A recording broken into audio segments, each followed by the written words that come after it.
list of the cases. In my batch, there was a case on myxedema coma, which was very, very unexpected. None of us were ready for it, though I didn't get it. I got DKA and COPD, but myxedema coma is also an important case. So this is the system-wise meaning. This is how a first case can look like. In the subsequent vignette, your cases can progress to a post-cardiac arrest or end-of-life care, brain death declaration, abdominal compartment syndrome, especially abdominal trauma or pancreatitis case, VAP, CLABSI, refeeding syndrome, Clostridium difficile infections, DIC, rhabdomyolysis, weaning, and ICU-acquired weaknesses. If you ask me what books should you study, see, your job is actually half done. All of you are very well read for theory right now. So I would suggest the Washington or O's, whatever you have read. Along with that, there's a case-based review book by Dr. Atul Kulkarni, which is pretty good because they have given the most important cases with questions in one pattern, which you should follow. Some cases may not be there in that book, but that doesn't mean it's not there. It cannot come, like myxedema coma. So you can read that about myxedema coma, at least how to approach, what are the basic things to be done in that case from your Washingtons. ICU protocols is also a very good book because that tells that if a case of MI comes to your ICU, what is the pattern or what is the order of your instructions should be or your management should be. So that's a very good book also. At least put your management into subheadings and you do not forget any important point in that. Okay. So as I said, O's or Washington with case-based review and even ICU protocols book. Okay.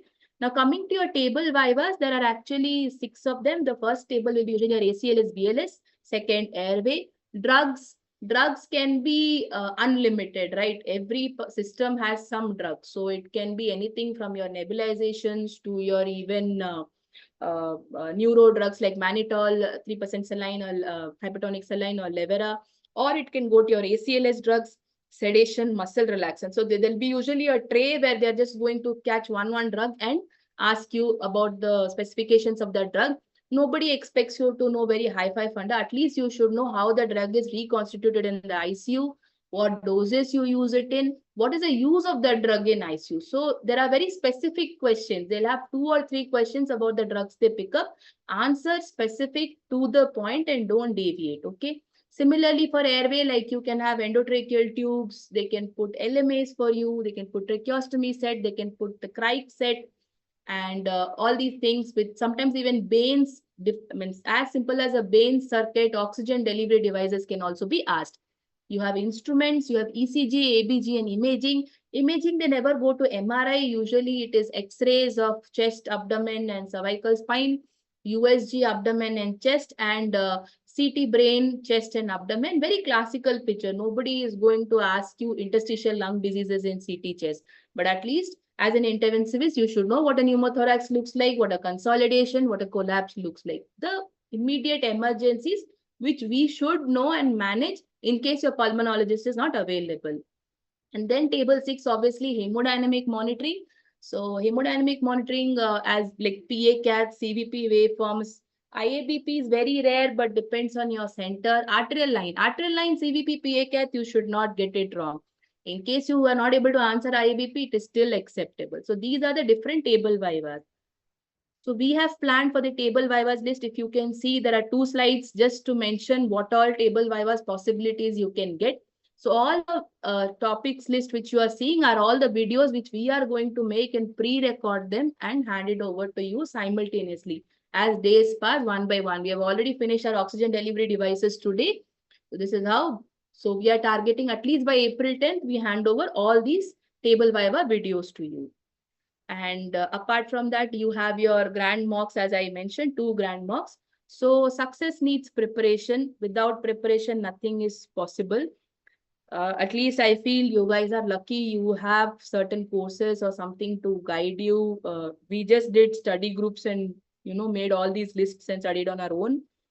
And any doubts? I understand there are many courses going on. It's always very difficult to choose what to do and what not to.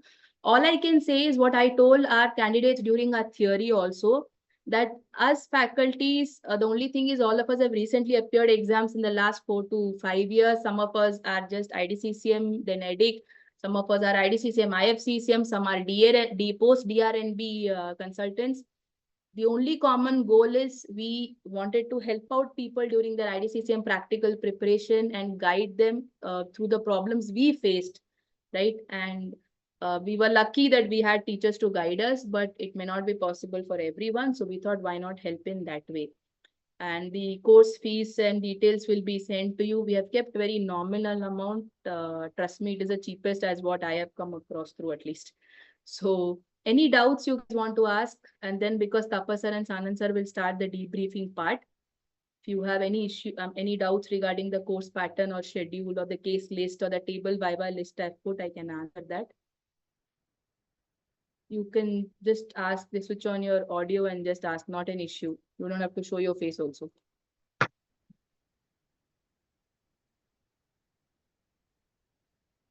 We'll be also having a dedicated WhatsApp group like we had for theory preparation, so that we are easily accessible and available at all times. I know cases look a big number, but you have to study for the cases. We can guide. We'll be giving you at least like almost for the grand mocks, we'll have 4 cases, classical IDCCM cases. We are preparing a set of that and a simulation case also, almost 5 cases with different systems involvement and different vignettes covering different topics. We'll be providing you all those details along with the table vivas and some reading materials to guide you. So anything, Yeah. or I shall ask sir to start then. So excellent, Dr. Alisa, for illustrating the total exam preparatory course details. One thing, just what I think, this is the first time a simulated version, what like no the faculties expect, and that from the faculty's words. So this is something we have added new, and we felt that the candidates feel like what the actually the faculties expect in the real exam. So that's why we have created this type of mock exams where the faculties would be the examiners. Yeah. The examiners would be the examiners, and they would be answering to another examiner who is also like recently cleared the IDCCM. So it would be something you would be getting to know that actually this takes something different to answer, not very much like no complicated. It's only your presence of mind and the confidence which matters. And we would be having that recorded also, and for you also you can like watch it, and that would be something very new for the first time in India. Dr. Neeta has asked, the duration of grand mock will be, see, we cannot take extensively exams how you take it in your center, but we'll at least try to put it at least 1 hour for each of the candidates, 1 to 1.5 hours for each of the candidates. We'll try to do that because depending on the number of people who apply, we'll have to plan. So it will be like 2 cases you will have, and we'll try to keep at least 6 spotters from all the different tables, so that you get a live exam experience. It will be a Zoom session. It will be live. There will be 2 faculties also will be sitting for the exam. If any issues, you can put it in the chat box also. Anyways, it's open. I can see that.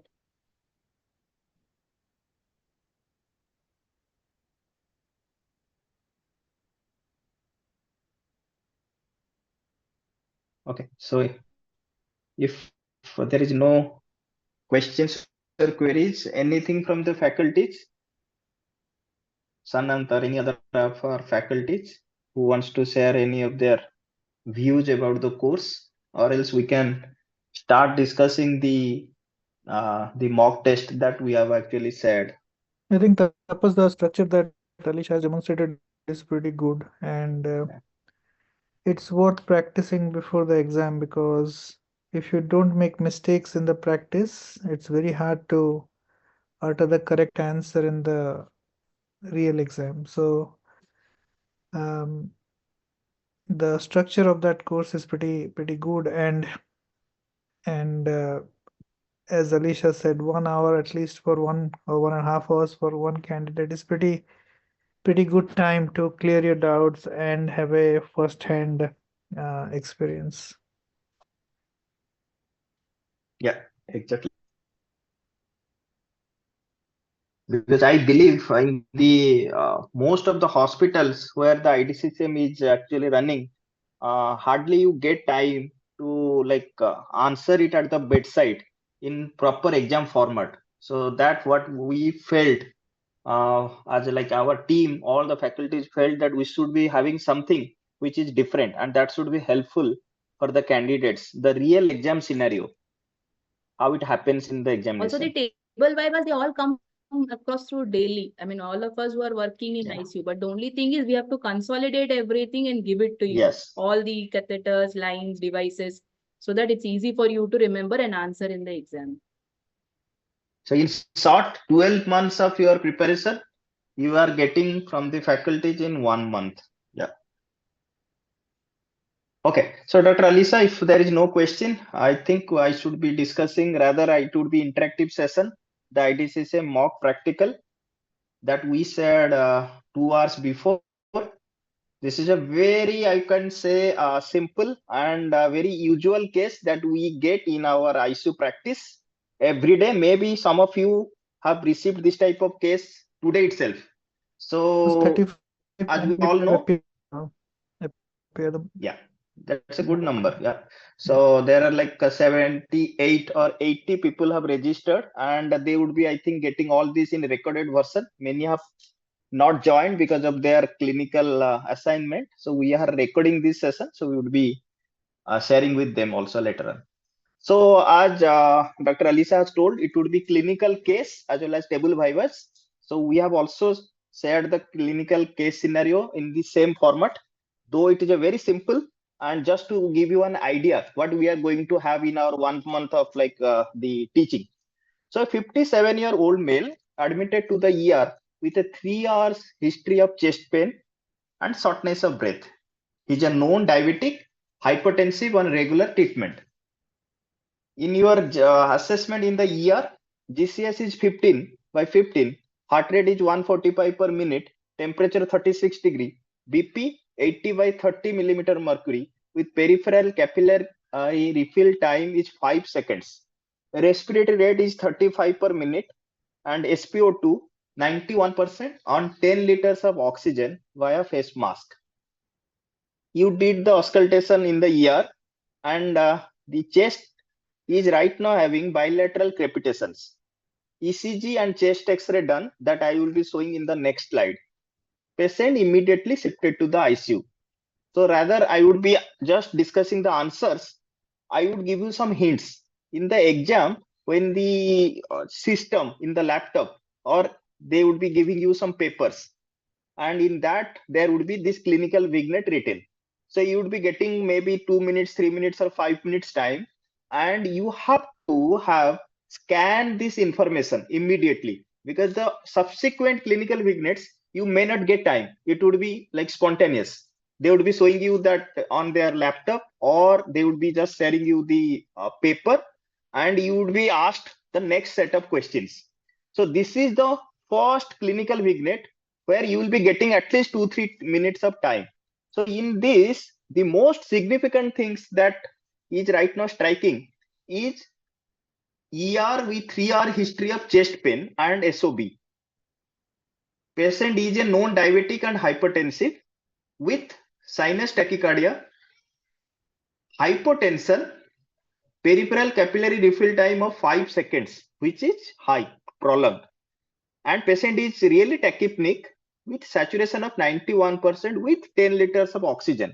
So definitely this is acute, and we need to again go into the differential diagnosis in a very proper manner. In this situation, if you are going slightly deviated from the first differential diagnosis in some other way or wrong way, then definitely the examiner would be furious. So that is something you need to know, that this is a cardiac case per se, and you have to answer it. The first one has to be the cardiac DD.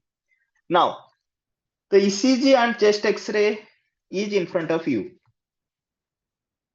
with the background history and the clinical examination. And the questions, immediately the examiner would show you what are your provisional diagnosis, or I would say what is your provisional diagnosis or the first differential diagnosis in this case. Anyone who wants to discuss? This is an interactive. I am not going into like showing you the 1, 2, 3 answers, because that would be discussed in our proper course. It is just for the sake of how we are going to answer in real exam. Anyone, you can unmute yourself and like answer it. The first differential diagnosis. Anyone? Because after 1 month you have to anyway tell. So better to be start talking from now only.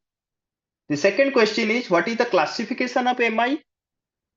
In the real exam, they may not show you the second question in the same page, because it is indirectly giving me hint that the first diagnosis would be MI only. So they would be taking it to the next page of questions. So the first question that would be visible in their screen in the laptop would be, what is your provisional diagnosis?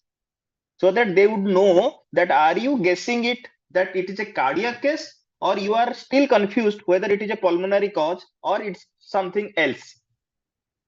So that is also the same pattern practice in the EDIC exam.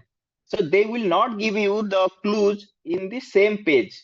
So describe the ECG pattern, what are the investigations you will be asking, and what will be your initial line of approach. This is a set of questions that is normally asked in this type of clinical vignette. Maybe it is a pulmonary case, maybe it is a cardiac case. So we advise in the next 1 month or so, whenever you are going to your ICU and you are getting this type of patient, the clinical case sheet, you start talking in this fashion, because the question pattern would be relatively same. If it is pneumonia, community acquired pneumonia, the same thing would be there. If it is cardiac, that is now I am showing, it would be also same. And if it is also in the same format, like for the GI, for the nephro, for the septic shock, something like that. So I am just showing you the first DD that is coming right now in front of me. Is this is a case of anteroseptal ST elevated MI with cardiogenic shock with pulmonary edema, and the patient is a known diabetic as well as hypertensive. So a 57-year-old male, case of most probably anteroseptal ST elevated MI with cardiogenic shock, and patient is having history of and diabetic. Now, the second question is the classification of MI. So you need to know the classification of MI in detail. Just showing you the literature as well as the classification as such. Type 1, type 2, type 3, type 4, type 5. So type 1 is the MI due to coronary plaque rupture or erosion. So this is the type 1 MI that we are discussing here. Type 2 is due to imbalance in the oxygen supply or demand without any evidence of coronary plaque disruption. This is type 2. Maybe in the form of septic shock, or like where actually the oxygen supply and demand is the issue. Type 3 is cardiac death with symptoms suggestive of myocardial ischemia before you have done some biomarkers, or myocardial ischemia detected by biopsy or autopsy post the patient is dead. So this is type 3. Type 4 related to previous coronary intervention, and that again divided into A, B, C. A is after PCI, B is due to stent or the scaffold thrombosis. Mainly you remember stent thrombosis, and C is due to restenosis. This is 4C, 4A, 4B, 4C, and 5 associated with CABG, that is post CTVS surgical.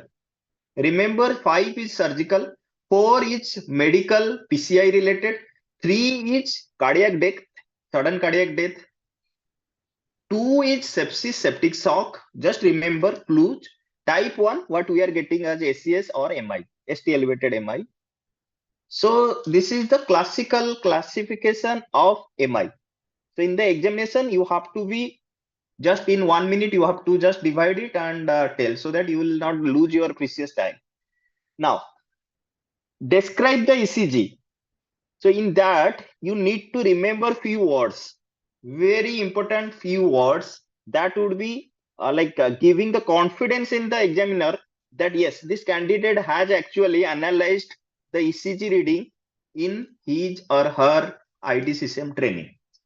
So the evaluation of STEMI, if you want to just revisit what we have learned in our MBBS as well as our internship or like MD time or our IDCSM time now, training period, hyperacute T waves, time is minutes to hour, then 0 to 12 hours, it would be ST elevation, then there would be Q wave developed, 1 to 12 hours, you can see here Q waves, and ST elevation with T wave inversion, that would be something later on, 2 to 5 days. So this is the evolution of STEMI, and you have to explain depending upon the finding that you are getting in your ECG and at what time actually this type of the changes that occur in your patient. Now, just to divide or focus on the STEMI, there are mainly 4 territories in the STEMI: anterior, septal, lateral, inferior leads, posterior leads. These are the 4 main STEMI territory. There would be leads with ST elevation. This is your the primary lead ST elevations. There would be V1 to V4. Like in our patient, it is mainly the V1 to V4. So anteroseptal. V5 to 6, then 1 and AVL. It would be lateral. Just for the sake of formula, just to remember L for L, AVL. And inferior, everybody knows 2, 3 AVF. Posterior, V7, V8, V9. Clear? But there would be also the examiner wants to know that do you have idea about the reciprocal ST depression? So there would be ST elevation and there would be also reciprocal ST depression. So in anteroseptal, there would be ST elevation in V1 to V4, but there would be simultaneous reciprocal ST depression in the inferior leads, primary leads like 2, 3 AVM. So both the two things, ideally speaking, you have to answer if you are getting in your 12 lead ECG. The same thing would be again in the lateral. V5 to 6, 1 and AVL are the primary leads, and there would be reciprocal changes in the 2, 3 AVF. Inferior leads 2, 3 AVF primary, and 1 and AVL would be the reciprocal. And posterior, it would be V1 to V4. V7, V8, V9 would be the primary, and reciprocal would be V1 to V4. Now, this is not the end. I am giving you another clue. Just remember, you can see here 2, 3 AVF. The red color is the inferior territory. Lateral would be, you can see here, 1 AVL. Anteroseptal would be V1, V2, V3, V4, green. And lateral again, 1 AVL and V5, V6. These are all lateral. Lateral, middle is the lateral. 2, 3 AVF is the inferior, and V1 to V4 is the anteroseptal. Clear? And this is the coronary anatomy. So if you are getting inferior lead, it would be mainly RCA and or LCX. Lateral leads 1 AVL V5 to V6, it is LCX or diagonal branch of LAD. And anteroseptal, it is LAD, V1 to V4. So our patient is mainly anteroseptal LAD territory. What are the investigations that you will be normally asked if you are getting a case of STEMI? The most important investigation would be, first would be the cardiac enzymes. We have already done the 2D, the ECG and the chest X-ray. So cardiac enzymes, and in that pro-BNP, CBC, lipid profile, renal function test, metabolic panel, PT-INR. I would definitely do a POCUS, transthoracic echo at the bedside, and the definitive investigation that would be the point of concern for me right now is the angiography, because that would be again diagnostic as well as therapeutic. I would be doing angioplasty if I'm getting a blocked vessel or multiple blocked vessels. So these are the investigations that is right now ticking in my mind. Now the treatment approach. always have a thorough structured way when you are answering in the real exam. Don't like deviate straightforward, go to the primary, the emergent PCI would be something else. No, it is like what are your steps of management. So it would be, I would start with ABC, though right now Mona is not preferred, but definitely it would be having, if the patient is having chest pain, I would start with some morphine. I would target my SpO2 around 90 to 92%. Always answer in the terminology or in the words that you do at the bedside. Don't only give the blunt answers. Rather, you can start with, I would take care of the airway, breathing, circulation. I would, for the chest pain, I would start with morphine. I would administer oxygen to keep my patient's SpO2 around 92 to 92%. Prefer to give nitrates if my patient is, though it is right now hypotensive, but for the chest pain sake, nitrates, and there would be aspirin 165 to 322 to 325 milligram. There would be also medical management in that, dual antiplatelets, but the definitive management, if the examiner would be stopping you and immediately asking, let's not discuss about the supportive treatment. What is your definitive management for this patient? So it would be reperfusion therapy. Always use scientific words rather than I would shift the patient to the cath lab, I would go for stenting. No, it would be reperfusion therapy. If my patient is in an like I would say PCI compatible center or the facility is there, definitely it would be emergent PCI, percutaneous coronary intervention. But if my center is not having PCI, so maybe I would be starting with thrombolysis and then immediately shift the patient to the PCI compatible center, PCI facility center. So in that same case, the examiner may ask you, what is the ideal door to balloon time? What is the ideal door to needle time? So this would be some of the questions that the examiner would be definitely asking you, because these are some of the basic coronary care clinical pearls. Now, there are certain pearls and pitfalls. If you would be saying that for all STMIs, there would be ST elevation in ECG. So the examiner may ask you that, would you always get ST elevated like MI, or in ECG you would get ST elevation? No. A classical example is the posterior STEMI, which can present with ST depression. These are something I thought of sharing with you. ST depression in the anterior leads and De Winters T waves. So there won't be any ST elevation in the ECG, but it is a posterior ST elevated MI. So this is something you need to remember. I would say, what is the De Winters T waves? De Winters T waves is this one. You would get upsloping of the ST depression with the tall symmetrical T waves. You can see here, tall symmetrical T waves. This is the ST depression actually, upsloping of the ST depression. And T wave is actually right now tall and symmetrical. So this is De Winters T waves. So this is the classic example of posterior STEMI. Now, all STMIs preferably, or you would get maximum time present with chest pain, but they can also present with symptoms such as nausea, vomiting, epigastric pain, and sometimes the patient will not present with chest pain. Typical example is diabetics, painless MI. The examiner may ask you, and rarely, it is not always that you will get plaque rupture or like the blocked vessel. STMIs, elevated MIs, can be caused by not related to the coronary vessels, that is aortic dissection. So remember these clinical pearls and pitfalls in our clinical diagnosis. Clear? Now, in the second clinical vignette, echo done in your ICU, there is no pericardial effusion, ejection fraction is 20%, globally poor systolic function. He was started on noradrenaline infusion, and that was escalated to 0.2 mics per kilogram per minute to maintain the blood pressure around 100 millimeter mercury. Despite this BP remains low, he was put on NIV for his respiratory distress and being observed.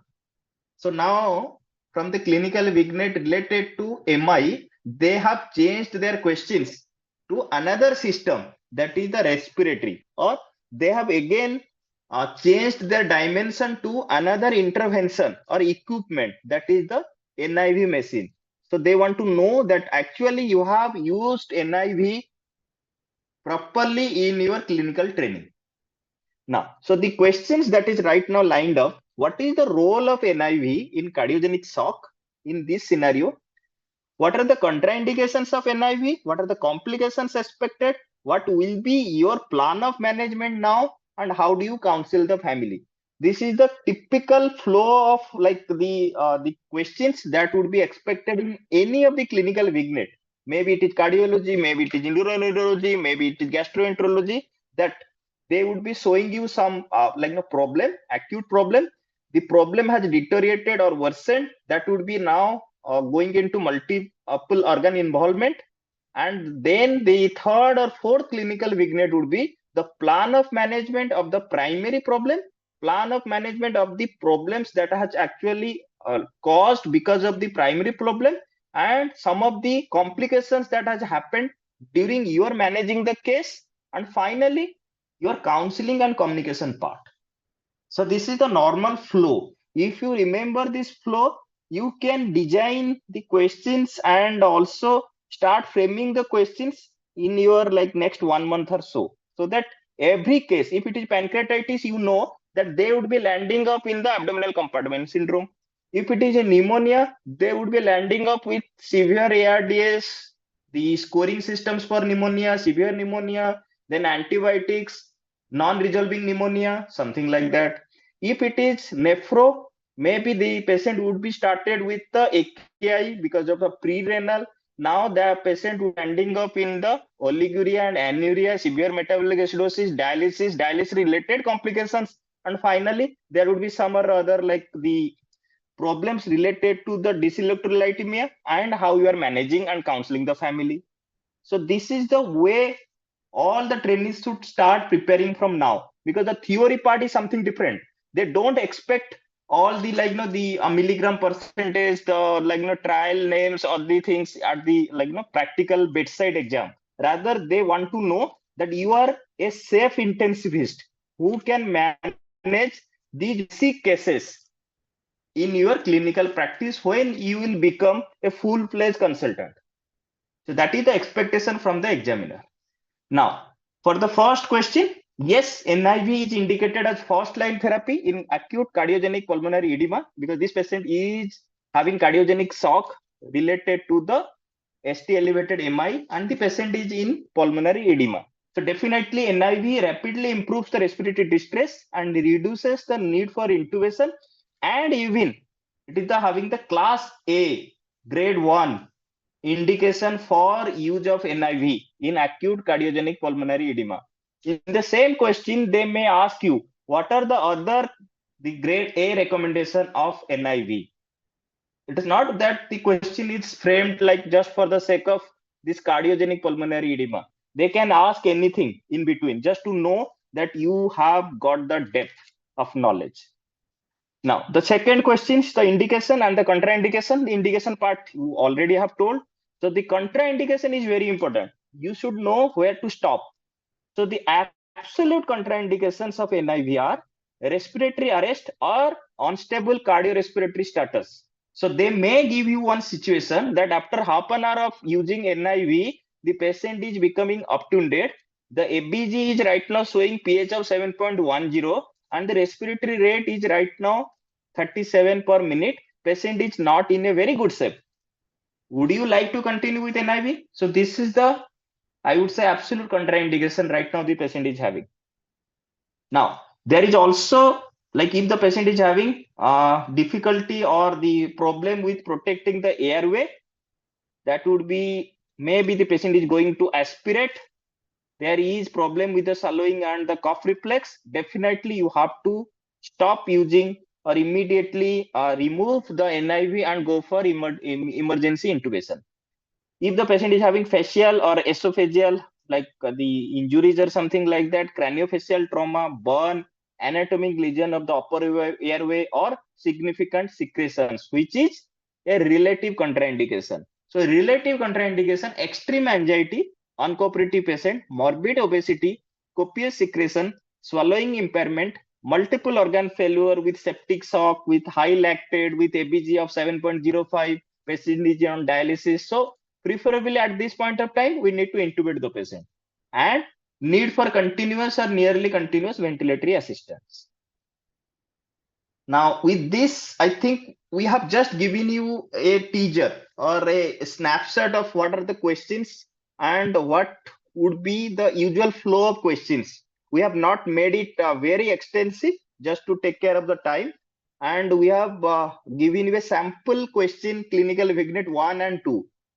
Then the communication part, the counseling part, the complication part, it would all be dealt in our cardiology section, which is coming up. So with this, we'll go to the CBS, or like I would say the table viva. So they would show you this type of picture. They may not give you the physical form of noradrenaline.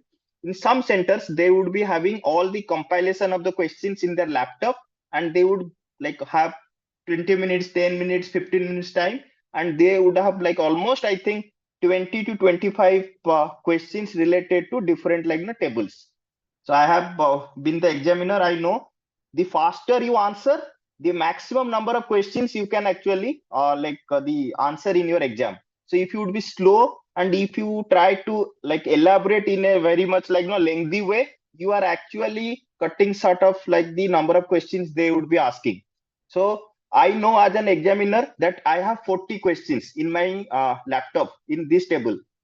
If you would be slow, you would be only able to complete 20 questions. That means the examiner would be confused whether to give you pass mark or not. Though those 20 questions, he or she has actually correctly told almost 90%, the examining. So believe me, you have to be faster in your answering. Like this drug, identify the drug. How do you reconstitute? Enumerate its use in ICU. Anybody who wants to answer this question? Very practical. We do use it in our ICU day in, day out.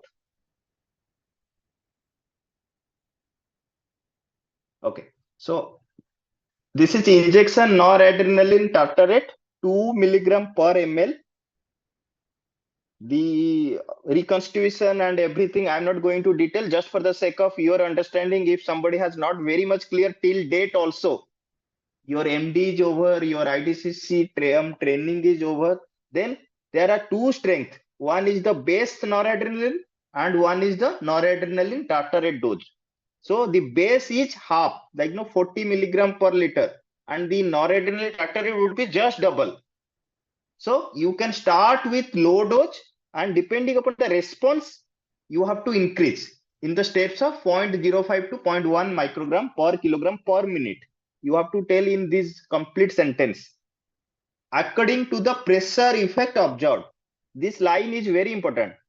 Once an infusion of noradrenaline has been established, the dose should be titrated in steps of 0.05 to 0.1 microgram per kilogram per minute of noradrenaline base according to the pressure effect observed.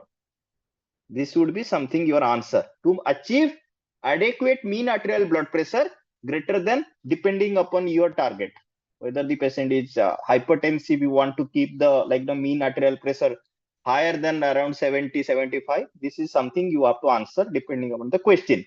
And clinical use in ICU, vasopressor in hypotension, vasopressor of choice in septic shock, after or concurrently with fluid resuscitation. So fluid resuscitation part, if somebody is asking that should you start noradrenaline from the very beginning? No, I would be starting fluid resuscitation initially, and concurrently, depending upon my clinical response from the patient, I would think about starting noradrenaline along with the fluid resuscitation or after completion of the fluid resuscitation. So this would be your complete answer. Now identify the device, classify them, mention its use in ICU. I know people in ICU, they may not go in like for use of LMA frequently, but in the examination, definitely related to the airway table. So they would definitely ask you, or they would expect that the examinee knows about this important airway adjunct.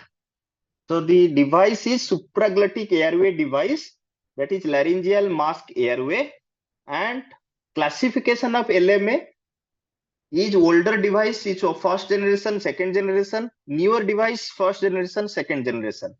In the older generation, first generation is LMA classic, LMA unique, LMA fast track. Second generation, LMA Pro Seal, LMA Supreme. In the newer device, first generation, there are some names. You can just tell that this can be divided into older device, newer device, first generation, second generation. In the second generation, more important for our ICU is iGel, which is a cuffless device. This is the most important thing for you all to remember. Though it is all cuffed perilaryngeal sealers, you can also name it like that, perilaryngeal sealer. It is sealing the area around the larynx. Uses in ICU, though the primary use, people do it in the OT as an anesthesia device, but rescue airway in a failed intubation should be your first answer.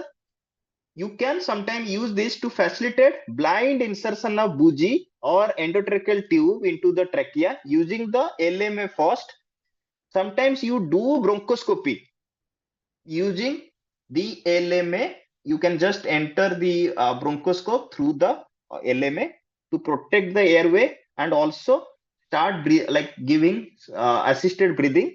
And sometimes as part of the rapid sequence airway approach, you use LMA to improve the oxygenation, because that would be something little bit better, giving the seal to prevent the aspiration. So these are the 4 uses that you can tell in ICU that you do. Now, the next question, identify the rhythm. What will be your initial steps of management? So what is this rhythm? Very important. So this is course VF, and the initial management, you have to utter the word SLS, CPR, injection adrenaline. They may not ask you, or like there would be another separate station for the CPR as well as ACLS. So in the drugs table, they will be only expecting you to utter these words, because as I have told, they would have almost 30-35 questions in each table in their laptop, or if they would have like the papers. So you have to be very short and succinct in your answers. Otherwise, you would be just taking much of your time in explaining something that would be only having 2 marks or 3 marks. Clear? Now, the last question in our mock exam, spot on, that is the abnormality on the chest X-ray. Classify the abnormality, modes of the management. I hope everybody knows about this X-ray. But there are certain things which is missing. With this much of information, I can only tell about that this is right massive pneumothorax with right lung collapse. Mediastinal shifting is there. But whether this is leading to tension pneumothorax, I need some more information about the hemodynamics of this patient. Clear? But with this much of like extensive pneumothorax, definitely this patient is going into tension pneumothorax. If your hemodynamics they would have like given, it definitely would have 70/30 millimeter mercury, patient is gasping, saturation is low, something like that. But with this much of X-ray finding as well as the question, this is right massive pneumothorax, right lung collapse, mediastinal shifting, and the first like the way of managing this would be needle decompression in the 5th intercostal space in the anterior axillary line, followed by chest drain placement. That would be the answer in your exam, which would be giving you full marks. And one question I thought of adding, this is not in your mock exam, they would prefer to right now give you something related to some videos, small clips. 65-year female widowed, suddenly developed shortness of breath following long duration of air travel. 2D echo done at the ER showed. Echo diagnosis, echo finding. Very obvious, but now it is all area of focus. So I thought about adding this question. So this is a classic appearance for the tachostromal cardiomyopathy, and the echo finding is akinetic apical septum and LV apex in the vascular territory of the LAD, and this can be described as ballooning of the LV apex, and the basilar septal segment is spared. This is a favorite question. Sometimes if you answer in these 3 lines, that would give you 100% mark. So with this, we come to end of the mock examination that we conducted, and you all have appeared.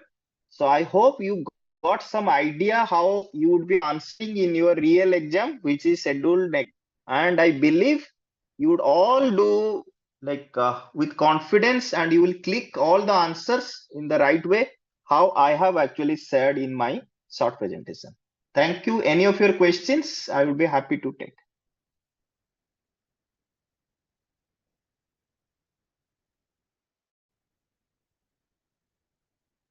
Any questions from the attendees? And all these questions, think about you have proper all system wise discussions, debriefs. So if you finish everything, and at the end, definitely that would give you a confidence to appear the examination. Without attending, definitely you would be only going through the questions as well as the materials, whatever in the limited time that you are getting in next 1 month or so. Sanant, are you there? Yes, Dr. Tapas.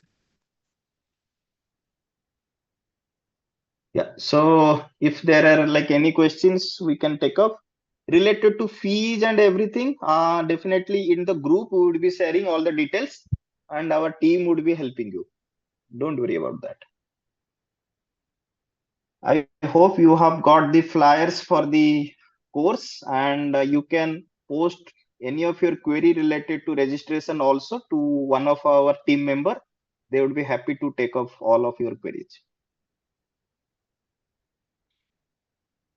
Thank you. If there are no questions, Sanant, should we stop? I think that there is only one question about the fee, which you have already told that you will be sharing details of that. Yeah. So I don't think there is any other question, so we should wrap up now. Yeah, perfect. So best wishes to all of you, and we hope you all will come with flying colors and make yourself as well as your family, your hospital proud, and you all will be clearing IDCCM, the final hurdle, which is scheduled to be next month. Thank you, all of you. Thank you, Dr. Alisa, and the whole dynamic team of our faculties. Thank you, Dr. Sanant, and our team of 360 Critical Care. Thank you.